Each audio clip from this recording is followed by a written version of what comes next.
Okay, today we start working with the vertex of a parabola, and it's a very important little skill that we need to have, but let's get into it. If I talk about the vertex of a parabola, let's say that that is my parabola.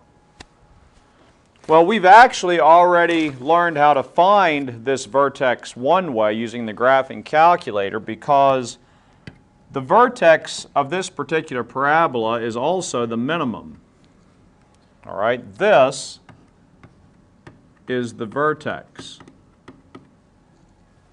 Okay, so if the parabola happens to be concave up, like this one is, the vertex, the x-coordinate of the vertex is the same thing as the x-coordinate of the minimum. The vertex splits this thing up.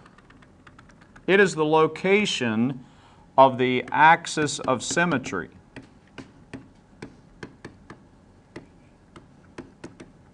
We've learned that a parabola is symmetrical, and if I fold it on that line, the right side would lay on top of the left. So if by the same token, if I had a upside down parabola like this one, then this would be my vertex, okay, right here. Now, algebraically, there is a very easy way to find it, and that's what we're going to cover today.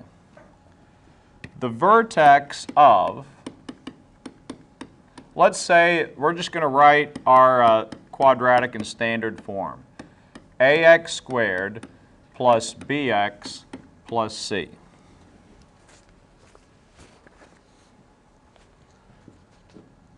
The vertex of that quadratic is, and this is kind of the big one, if you can just remember this, negative b over 2a.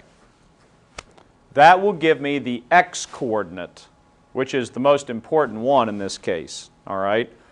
Negative b over 2a, whatever b over 2a is, and then we multiply it by negative 1, okay? And then, of course, the y-coordinate for any function is found by putting the x-coordinate in. So we could say that the y-coordinate of the vertex is just f of negative b over 2a. Just plug it in to the function. Whatever you get from the x, obviously you plug it in to get the y. All right? So let's do an example here. Let's say that you're asked to find the vertex and axis of symmetry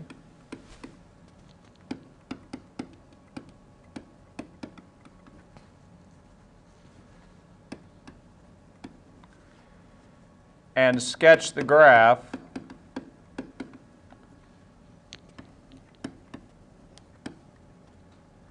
with labels. Okay? So they're going to give you a quadratic. This one's going to be very straightforward. You shouldn't have any problem with these. They're going to give you a function like 2x squared minus 16x plus 31. And what you're going to find out is this is a really handy way to get to the vertex. All right, it's very quick.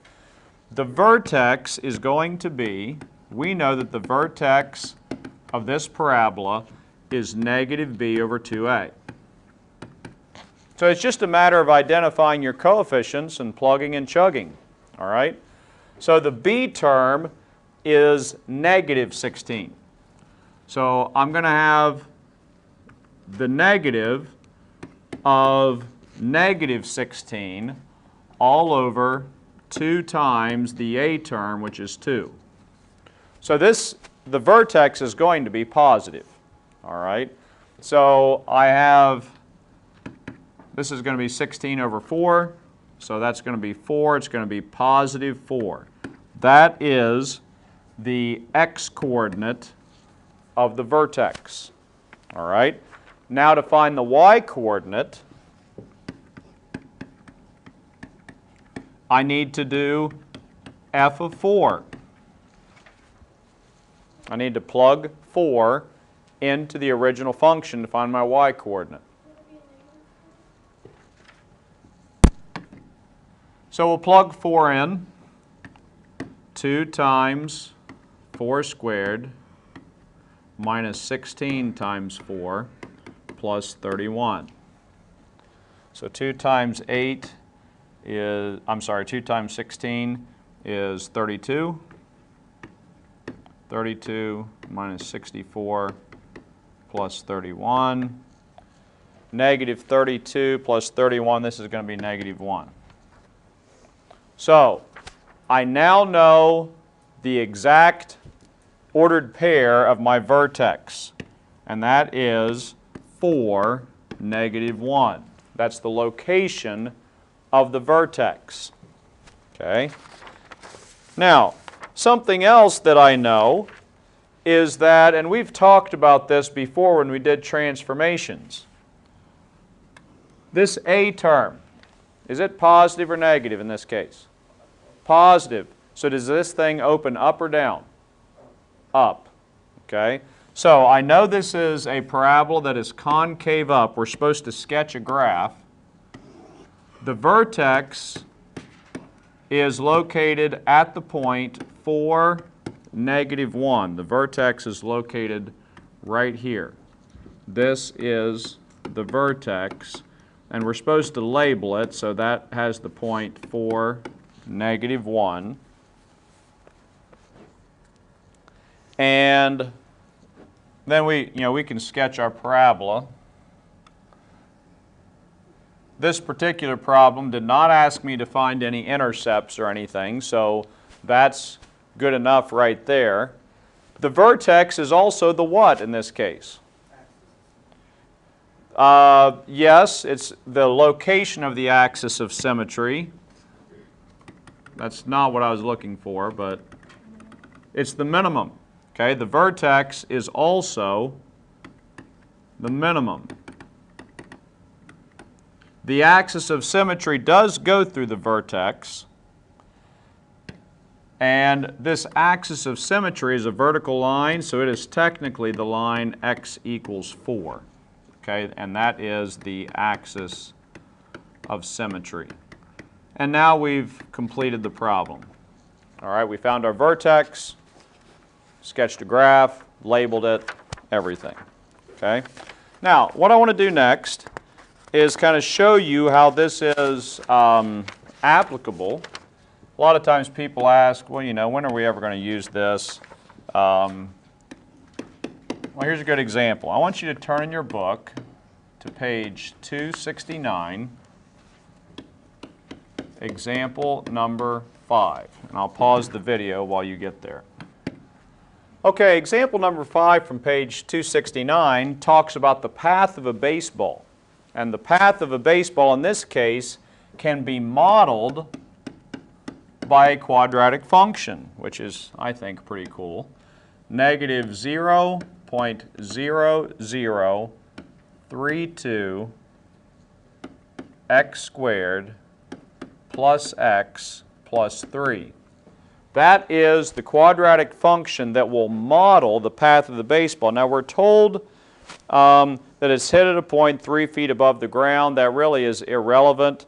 It has a velocity of 100 feet per second, 45-degree angle. All that information really is not critical, all right, because in this case the function is going to give us everything we need. It asks, what is the maximum height reached by the baseball? Now, there's a baseball player or two in here. How high do you think, let's just talk ballpark here, how high do you think a baseball is hit? If you connect, it's not a line drive, it's a regular, just kind of fly ball. How high do you think that thing goes in the air? 60 to 80 feet maybe, right? So the reason I bring that up is because when we put this into the graphing calculator, we need to adjust our window accordingly. All right, so let's put this into the graphing calculator, this function. It's negative 0.0032 x squared plus x plus 3. Now, don't just press zoom standard because you won't see it. Zoom standard is negative 10 to 10. We need to go to our window and let's think through this thing. Well, a baseball, unless it's a foul ball, doesn't usually get hit backwards, right? So we'll leave it at about, maybe we'll say negative 5 for the x minimum. But the x maximum, you know, if you think of the home run fence at Great American Ballpark in Cincinnati, it's, you know, the center field is 400 and some feet, right? So let's go maybe 425 for our x maximum. Our scale, we don't want to be 1s, maybe we'll make those 50s. And our y minimum, obviously you don't usually drive a baseball below the level of the ground, so we'll maybe make this like negative 2 just so we see our axis. And then we said the baseball might be hit 60 to 80 feet, so why don't we make this 100? Okay. And what did the question ask? It asks, what is the maximum height? Yeah, we'll make that 100, and we'll make our scale 10s, and let's just see if we can see our graph using that window. Should be pretty close. Yeah, there we are. And, you know, we maybe got a little too far in our x's, but that's okay. So we can see the high point of this graph, all right?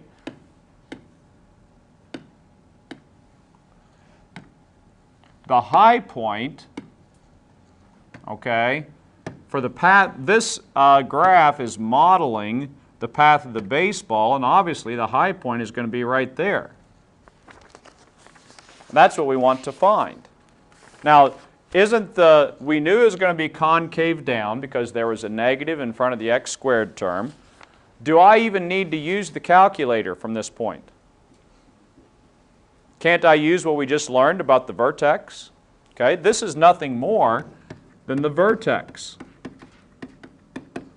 Okay, so now I can just do x equals negative b over 2a.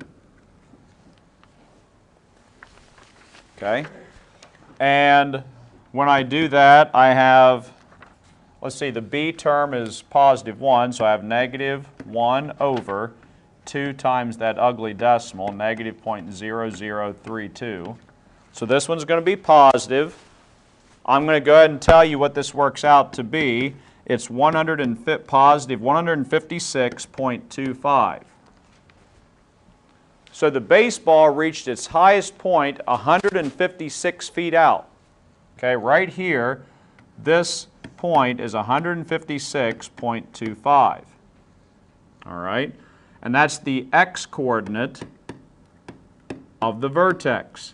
Now, how could I find out how high the baseball went? Plug it in, right? Now, isn't that going to be really ugly in this problem?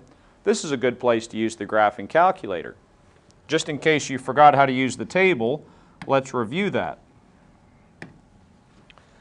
Okay, we already have the function in, so the quick way to get to this, and this is what I'm actually glad this came up, if you go to second table, okay, there's our table, but we want to know what it is for 156.25.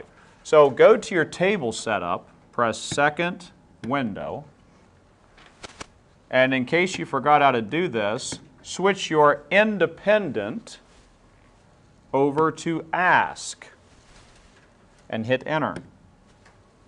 Remember, the independent variable is x 99% of the time.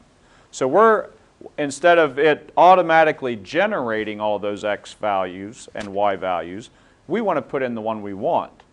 Now go to your table, second graph, and you'll see it's blank. That's because we haven't asked for the x-coordinate we want. So just type it in, 156.25.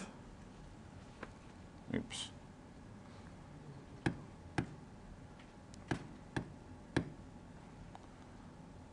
I didn't get my decimal in there. No, I got it in the wrong place.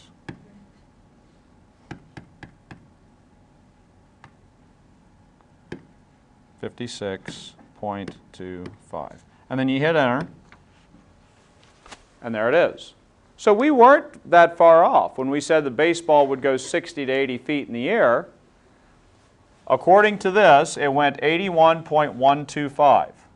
So we can go back to this, and I now know that the y-coordinate was 81.125?